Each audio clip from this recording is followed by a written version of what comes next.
పిల్లలు చావన్నారండి. అన్నారా? అన్నారండి. నువ్వు చావటానికైనా పిల్లలు పుట్టాలరా నాయనా నీకు.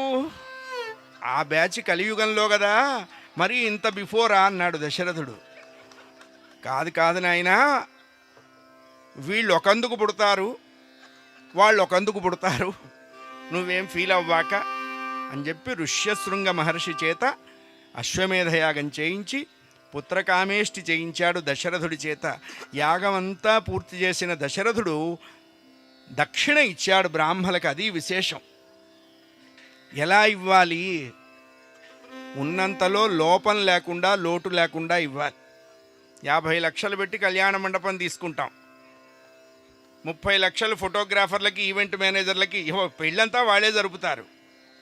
ముహూర్తంలో జీలకర్ర బెల్లం పెట్టనీడు, అటు చూపిస్తూ ఇటు చూపిస్తూ వాడు మధ్యలో పడుకొని వాడి మొహం అందరూ చూస్తూ ఈ దెబ్బతో ముహూర్తం వెళ్ళిపోతుంది, అయిపోతుంది.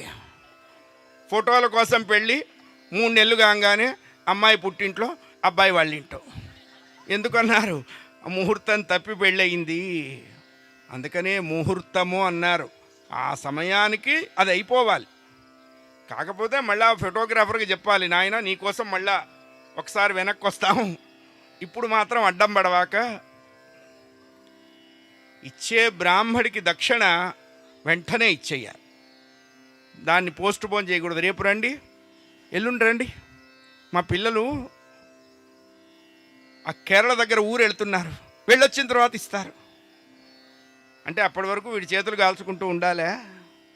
బ్రాహ్మడికి దక్షిణ కనుక పోస్ట్ పోన్ చేస్తే నిమిషానికి వడ్డీ రేటు కట్టి ఇవ్వమని చెప్పింది ధర్మశాస్త్రం. అందుకని వాళ్ళని ఎప్పుడూ ఆపకూడదు. నువ్వు ఇచ్చే రూపాయి అప్పుడు ఇచ్చేసి దండం పెట్టాలి, అదే ధర్మం.